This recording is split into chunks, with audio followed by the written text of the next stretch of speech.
샬롬, 오늘의 말씀지기 김문주 간사입니다. 벌써 6월도 절반이 지나고 있는데요. 캠퍼스마다 기말고사를 마치고 방학을 앞둔 지체들도 많이 있을 것 같습니다. 그동안 여러분에게 꼭 많았다는 인사를 꼭 하고 싶습니다. 이제 시작되는 방학이 여러분에게 정말로 의미 있고 유익한 시간으로 사용되길 축복합니다. 그러기 위해서 방학 동안에도 말씀과 기도 생활을 게을리하지 말고 특별히 여름 수련회에 꼭 함께 가서 많은 은혜를 누리길 당부드립니다.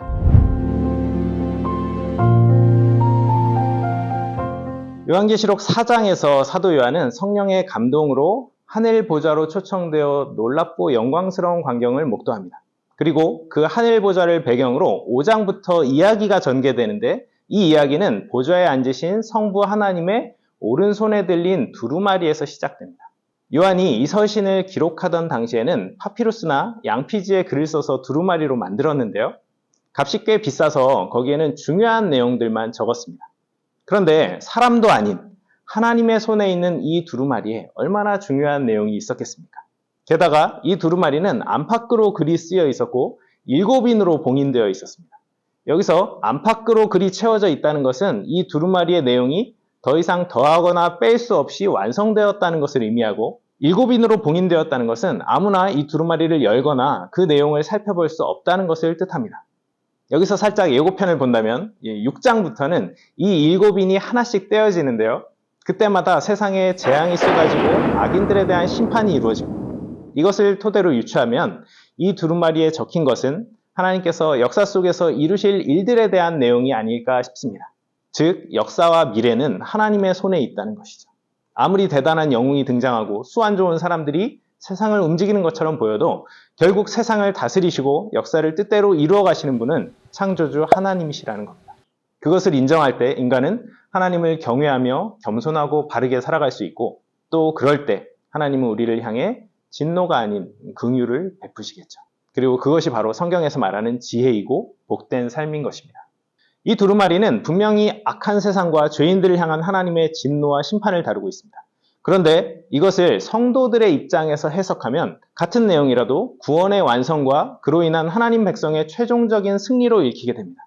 하나님의 공의로운 심판이 이루어지는 날은 곧 억울하게 고통받고 멸시당하던 의인들이 회복되고 보상을 받는 날이기도 하기 때문입니다. 문제는 과연 누가 이 두루마리를 펼쳐서 우주적이고 최종적인 하나님 나라의 역사를 완성할 것이냐 하는 것이죠. 이것은 단순히 힘이 세거나 지위가 높다고 할 수 있는 일이 아니라 하나님께서 인정하시는 자격이 필요한 일이기 때문입니다.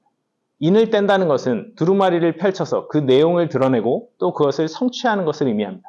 그런데 만약 이 두루마리를 펼칠 자가 아무도 없다면 어떻게 될까요? 하나님을 대적하며 악을 행하는 자들은 계속 활개를 칠 것이고 그들로 인해 세상에 있는 하나님의 백성들은 계속 고통받을 것이며 결국 하나님의 완전한 구원과 하나님 백성의 최종적인 승리는 요원한 일이 되어버리겠죠. 이것을 깨달은 사도 요한은 크게 통곡합니다. 그러나 우리 하나님은 주님의 나라와 의를 위해 애통하는 자를 그냥 두지 않으시는 분이시죠. 울고 있는 요한에게 24장로 중 한 사람이 기쁜 소식을 알려줍니다. 우리에게 히어로가 있다는 것이죠. 그는 유다 지파의 사자 다윗의 뿌리로 소개됩니다. 이 표현은 통치자로서의 권세와 능력을 묘사하는 겁니다. 그러니까 요한은 기대했겠죠. 반드시 풀어야 할 문제를 해결해 주실 그 구원자의 등장이 얼마나 위험 넘치고 압도적일지를 마치 영화에서 히어로들이 극적인 순간에 폼나게 등장하는 것처럼 그런 예수님의 등장을 기다렸을지도 모르겠습니다. 그런데 여기서 반전이 일어납니다. 요한이 본 것은 사자가 아니라 어린 양이었습니다.